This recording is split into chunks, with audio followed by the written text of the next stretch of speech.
कि बिहार सरकार द्वारा कौन कौन से चर्चित पुरस्कार हैं जो विविध संस्थाओं द्वारा दिए जाते हैं और उन संस्थाओं से उनका क्या संबंध है। तो बिहार राजभाषा विभाग द्वारा प्रदत्त विभिन्न पुरस्कारों के बारे में आज हम लोग जानेंगे, यानी बिहार राजभाषा विभाग के कौन कौन से पुरस्कार हैं, किस किस कैटेगरी में दिए जाते हैं, जिनको लेके आपके एग्जाम में लगातार प्रश्न पूछ रहा है। तो चलिए एक एक करके शुरू करते हैं, देखते हैं क्या क्या है। तो दोस्तों, पुरस्कार और पुरस्कार किस विधा में दिए जाते हैं, यही आपके एग्जाम में छपता है। तो सबसे पहले यहां पर देखें, चाणक्य पुरस्कार को लेकर के चर्चा है। तो चाणक्य पुरस्कार दोस्तों, जैसा कि आप जानते हैं कि चाणक्य अर्थशास्त्र नामक इन्होंने किताब लिखी। नाम बस अर्थशास्त्र है, लेकिन किताब विशुद्ध रूप से राजनीतिक किताब है।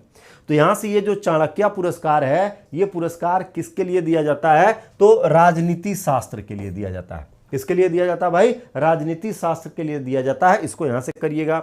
इसी तरह से एक पुरस्कार है मंडन पुरस्कार। ये मंडन मिश्र पुरस्कार किस क्षेत्र में दिया जाता है, मंडन मिश्र दोस्तों बिहार के बहुत बड़े दार्शनिक और धार्मिक विद्वान के रूप में इनकी पहचान बनती है। और कहा जाता है कि मंडन मिश्रा जी का एक बार शास्त्रार्थ जो है वो शंकराचार्य से हुआ था।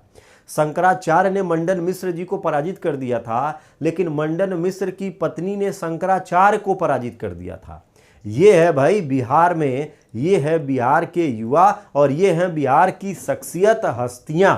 यानी पुरुष तो पुरुष, महिलाएं भी किसी भी क्षेत्र में कम नहीं रही हैं। बहरहाल मंडन मिश्र पुरस्कार धर्म एवं दर्शन के क्षेत्र में दिया जाता है। किस क्षेत्र में दिया जाता है, धर्म और दर्शन के क्षेत्र में। विद्यापति पुरस्कार, भाई विद्यापति जैसा कि आप सभी जानते हैं भाई, विद्यापति महाकवि बिहार, श्रृंगार रस वाले बिहार की संस्कृति का अनोखा प्रदर्शन इन्होंने किया। तो हिंदी में रचित लोक साहित्यों के लिए इनको यह पुरस्कार दिया जाता है, विद्यापति पुरस्कार। आर्यभट्ट पुरस्कार विज्ञान के क्षेत्र के लिए दिया जाता है। उपेंद्र महारथी पुरस्कार कला एवं शिल्प क्षेत्र में दिया जाता है। जो बिहार से दिए जाने वाले ये सब चर्चित पुरस्कार हैं, यहां से पकड़ेंगे। इसके अलावा अगर देखेंगे तो अयोध्या प्रसाद खत्री पुरस्कार, अयोध्या प्रसाद खत्री पुरस्कार किस क्षेत्र में दिया जाता है, हिंदी भाषा व लिपि के क्षेत्र में दिया जाता है। काशी प्रसाद जायसवाल पुरस्कार किस क्षेत्र में दिया जाता है, तो इतिहास एवं संस्कृति के क्षेत्र में काशी प्रसाद जायसवाल। राजा राधिका रमण प्रसाद सिंह पुरस्कार किस लेखन के लिए दिया जाता है भाई, तो उपन्यास और कहानी लेखन के लिए।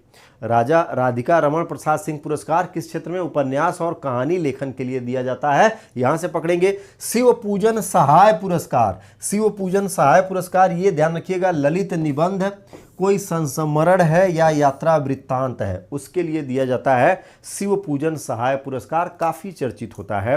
राम वृक्ष बेनीपुरी पुरस्कार नाटक एवं रंगमंच के लिए दिया जाता है भाई, राम वृक्ष बेनीपुरी पुरस्कार, इनको यहां से करेंगे जो कि इंपॉर्टेंस रहता है। इसके अलावा केदारनाथ मिश्र प्रभात पुरस्कार दिया जाता है। तो केदारनाथ मिश्र प्रभात पुरस्कार काव्य रचना के लिए दिया जाता है। किस क्षेत्र में दिया जाता है, काव्य रचना के लिए। इसके अलावा दोस्तों नलिनी बिलोचन शर्मा पुरस्कार ये समालोचना के लिए दिया जाता है। गोरखनाथ सिंह पुरस्कार ये अर्थशास्त्र के लिए दिया जाता है। अगर अर्थशास्त्र के क्षेत्र में कोई लेखन हो रहा है, कोई विधा चल रही है, तो उसके लिए गोरखनाथ सिंह अर्थशास्त्र पुरस्कार है। इसके अलावा डॉक्टर सच्चिदानंद पुरस्कार ये विधि साहित्य के लिए दिया जाता है। अमरनाथ झा पुरस्कार ये बाल साहित्य के लिए दिया जाने वाला पुरस्कार है, ये यहां से नोट करिएगा। क्लियर है। अभी तो पहले ये पहचानिए कि कौन सा पुरस्कार किसके द्वारा दिया जाता है, और जब जाने रहेंगे तब यहीं से नजर रखेंगे कि कौन सा पुरस्कार कब किसको दिया गया। न्यूज़पेपर में भी छपेगा, और जैसे ही छपेगा तो आपकी करंट वाली इस क्लास में भी पहुंचेगा। क्या है, इस क्लास में भी पहुंचेगा। तो आज तो आप ये जानिए कि ये पुरस्कार किस विधा में दिया जाता है। Step to step Chandragupta Maurya वाला सिद्धांत लेकर के चलना है, यानी एकाएक बीच में न कूद जाओ, किनारे से फतह करो। क्या करो, किनारे से स्टेप टू स्टेप फतह करो। तो अभी तक तो आप जान ही नहीं रहे थे कि ये सब पुरस्कार किस क्षेत्र के लिए दिए जाते हैं। तो सबसे पहले तो ये पहचानिए कि ये सब पुरस्कार किस क्षेत्र के लिए दिए जाते हैं, और अगले स्टेप में इन पुरस्कारों का जैसे ही वितरण होता है सभी को पकड़ के समझाएंगे, तो इससे आपको और मजा आएगा। अच्छा, ये गोरखनाथ सिंह पुरस्कार आया है अर्थशास्त्र वाला, ये तो हम पहले से ही जानते थे। ललनी बिलोचन शर्मा पुरस्कार, अच्छा ये समालोचना के लिए दिया गया। केदारनाथ मिश्रा प्रभात पुरस्कार, अच्छा काव्य रचना के लिए दिया गया, बहुत सही। डॉक्टर सच्चिदानंद पुरस्कार तो विधि साहित्य के लिए, अच्छा ये विधि साहित्य वाला है। इसी तरह से जैसे कहेंगे अमरनाथ झा पुरस्कार दे दिया गया है हर्षित यादव जी को, तो आप कहेंगे अच्छा इसको काहे लिए दिया गया होगा, तो बाल साहित्य लिखा है, क्या लिखा है, बाल साहित्य लिखा होगा, इसलिए इसको अमरनाथ झा पुरस्कार दे दिया।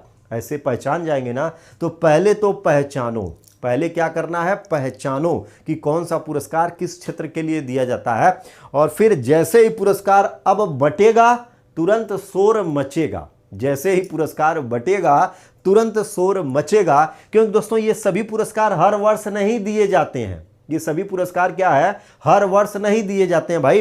कोई जरूरी थोड़ी ना कि हर वर्ष कोई बाल साहित्य लिख करके ही लेकर के आ रहा है, कभी कभार दुर्लभ ऐसे महान लेखक आ जाते हैं जिनकी रचनाएं निकल करके सामने आ जाती हैं। क्लियर है, तो चलो भाई इसको यहां से नोट करते हुए लेके चलेंगे। इसके अलावा आगे बढ़िए, लक्ष्मी नारायण सुधांशु पुरस्कार, लक्ष्मी नारायण सुधांशु पुरस्कार हिंदी भाषा एवं साहित्य से संबंधित प्रकाशित शोध के लिए दिया जाता है। अगर किसी ने हिंदी में शोध किया है, अगर किसी ने हिंदी में शोध कार्य किया हुआ है, साहित्य प्रकाशित किया है, तो उसको लक्ष्मी नारायण सुधांशु पुरस्कार देंगे। अगर किसी ने गोपाल सिंह नेपाली पुरस्कार लिया है, इसका मतलब है कि नया नया गीत लिखा है, नौका गीत लिख करके आ गया है। ध्यान रखना, पुदीना वाले गीत को नहीं मिलेगा। अब ऐसा ना हो जाए कि आप कहेंगे हाँ पुदीना वाला गीत भी है सर जी, एकदम नया नया गीत आया था, तो लाइए इसको गोपाल सिंह नेपाली पुरस्कार दे देते हैं, ऐसा नहीं होगा। ध्यान रखना, ये पुरस्कार साहित्यिक होते हैं, क्या होते हैं, साहित्यिक संबंधों को लेकर के जाते हैं। तो गोपाल सिंह नेपाली पुरस्कार होगा। राजभाषा, बिहार सरकार राजभाषा इसका निर्णय लेती है कि किसको मिलेगा किसको नहीं मिलेगा, ठीक है, तो ये ध्यान रखिएगा।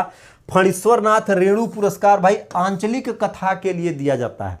जैसे कोई क्षेत्रीय कथा है, आपके क्षेत्र में कोई आंचल है, उस आंचल की आपने प्रदर्शनी कर दी, उसके बारे में लिख दिया। जैसे फणीश्वरनाथ रेणु का एक उपन्यास आप सबने पढ़ा भी होगा, मैला आंचल, पढ़ा है, मैला आंचल। पहली बार लोगों ने जाना था कि आंचलिकता क्या होती है, तो मैला आंचल जब इन्होंने लिखा था, ये इतना बड़ा उपन्यास है, पढ़ेंगे आपको बहुत ढेर सारे कैरेक्टर नजर आएंगे, चाहे सनीचर हो, चाहे दूरबीन सिंह हो, चाहे बाबू साहेब हो, सब आपके आंखों के सामने घूमेंगे। लेकिन दोस्तों कोई भी कैरेक्टर इस आंचलिक क्षेत्र पर, जिस क्षेत्र की चर्चा होती है, उस पर हावी नहीं होने पाता है, हमेशा स्थान ही सर्वोपरि हो जाता है। तो आंचलिक गतिविधियों को लेकर के किसी ने लेखन कार्य किया है तो फणीश्वरनाथ रेणु पुरस्कार दिया जाएगा। भिखारी ठाकुर पुरस्कार भोजपुरी भाषा में लिखित पुस्तक के लिए दिया जाएगा। ध्यान रखना, नहीं तो पता चला भोजपुरी गाना लेके दौड़े और कहे कि भाई साहब हमने लिख दिया है पुदीना, ले आओ भिखारी ठाकुर पुरस्कार दे दो। तो ध्यान रखना, भोजपुरी साहित्य में अगर कोई लेखन करते हैं, कोई नाटक लिख दिया है, कोई कहानी लिख दिया है, कोई साहित्यिक रचना अगर आपने लिखा है, तो इसके लिए मिलेगा भिखारी ठाकुर पुरस्कार भोजपुरी में।